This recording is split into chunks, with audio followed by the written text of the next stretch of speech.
He can't hit. That's what headlines scream when Charlie Woods has a bad day on the course.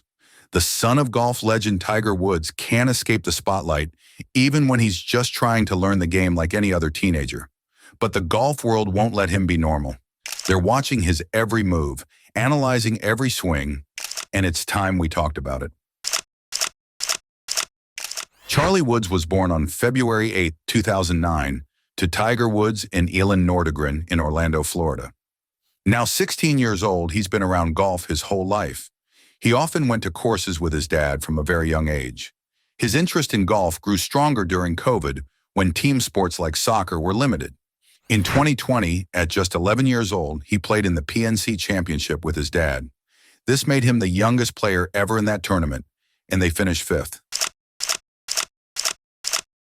The next year, they got second place and made 11 birdies in a row during the final round. People were amazed, but this is when the pressure started to build. Charlie has had success in junior golf. In June 2023, he won the Hurricane Junior Golf Tour's major championship by 8 strokes. He also shot his best score ever, a 66, 6 under par, when winning another junior tournament. With his school team, the Benjamin School, he helped win a state championship in 2023. In June 2024, he qualified for his first USGA championship, the U.S. Junior Amateur. These are great achievements for a young golfer, but they get overshadowed by impossible expectations. The media treats Charlie's normal learning experiences like major failures. In February 2024, he tried to qualify for the PGA Tour's Cognizant Classic. He shot 86, including a 12 on one hole. Most 15-year-olds would be nervous playing in front of crowds, but the headlines made it seem like he had failed miserably. A few months later, he shot an 81 at a U.S. Open local qualifier and didn't advance. Again, this became big news, as if a teenager should be qualifying for major championships already. At the U.S. Junior Amateur in July 2024, he missed the cut after rounds of 82 and 80. Keep in mind, this was his first time playing in this prestigious tournament on a very tough course, Oakland Hills Country Club, but reporters still focused on his struggles rather than his achievement in qualifying. More recently, in March 2025, he played in the Junior Invitational at Sage Valley. He finished tied for 25th out of 36 players. He showed flashes of great play, including an eagle, but lost 5 shots in the last 5 holes. Instead of praising his overall solid performance, many focused on his late struggles. The golf world even blows up minor rules issues. During that Sage Valley tournament, Charlie faced confusion about taking a drop after hitting his ball into a penalty area. A volunteer gave him wrong advice, but Charlie knew the rules and did the right thing. He wasn't disqualified and didn't break any rules. But this became a huge story anyway, showing how even the smallest things get magnified when Charlie is involved. Most junior golfers could take a wrong drop, and nobody would ever know or care. For Charlie, it makes national news. The crowds and media that follow Charlie are unlike anything other junior golfers face.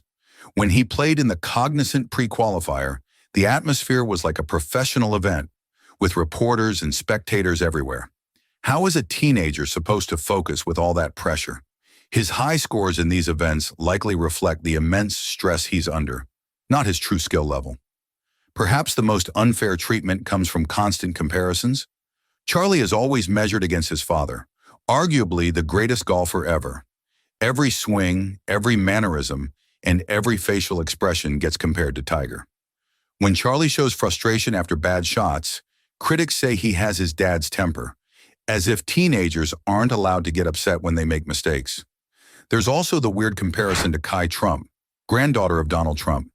She's about 2 years older than Charlie and also attends the Benjamin School. She's won club championships and helped her school team win state titles, just like Charlie. But comparing them makes little sense since they play in different divisions. She competes in girls' events, and he plays in boys' tournaments. The only reason people compare them is because of their famous last names. It has nothing to do with golf. Charlie also gets dragged into stories about his father's personal life. When Tiger starts dating someone new, reporters somehow make it about Charlie too.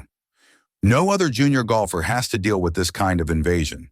His dad's divorce, relationships, And even scandals from years ago still affect how people view Charlie. This is completely unfair to a kid who just loves the game. The weight of the Woods name creates challenges few athletes ever face, especially teenagers.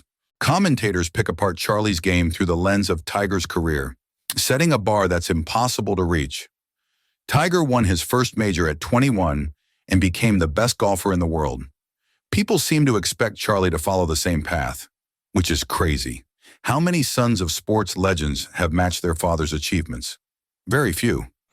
Even Charlie's successes get questioned. When news broke that he had beaten his dad over 9 holes for the first time, many focused on the fact he hadn't done it over 18 holes yet. He can't win. Good news gets twisted into not good enough, and bad rounds become evidence that he's overhyped. The narrative is constantly shifting to keep Charlie under pressure. The reality is that Charlie Woods is a victim of impossible standards.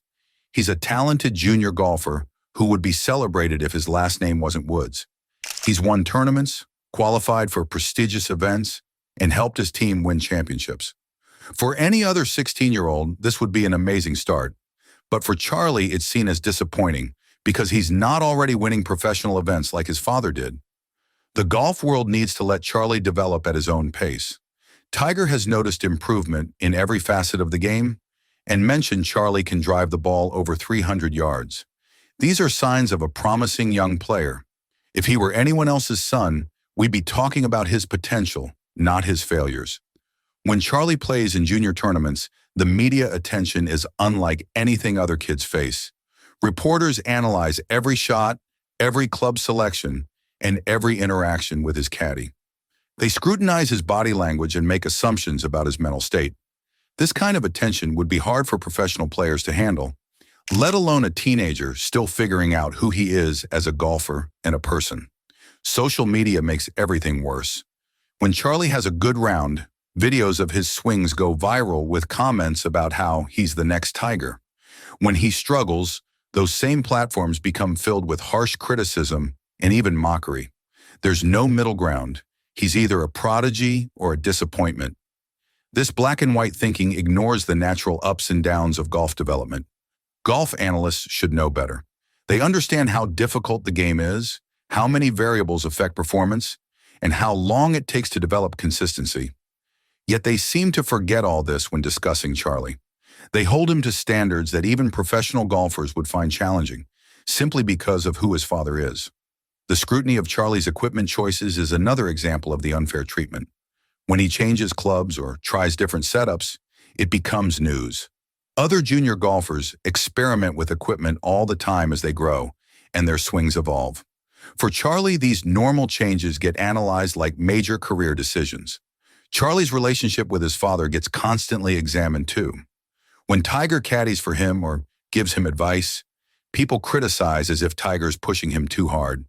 When Tiger steps back, people suggest he isn't supporting his son enough. There's no right way for them to interact in the public eye. Their father-son relationship gets picked apart in ways that would be unacceptable for any family not in the spotlight. Let's remember that golf is one of the most mentally challenging sports. The pressure can break even seasoned professionals. Now imagine facing that pressure as a teenager, with the added weight of being Tiger Woods' son.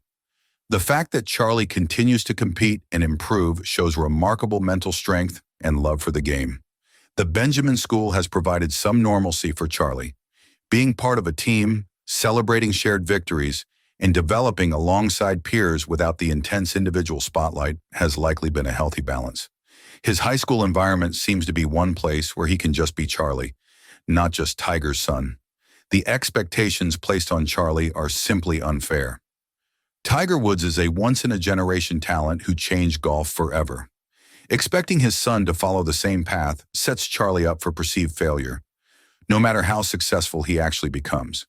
If Charlie becomes a solid college player, that should be celebrated, not viewed as falling short of his father's legacy. Charlie Woods is just 16 years old. He's still growing, learning, and developing as both a golfer and a person.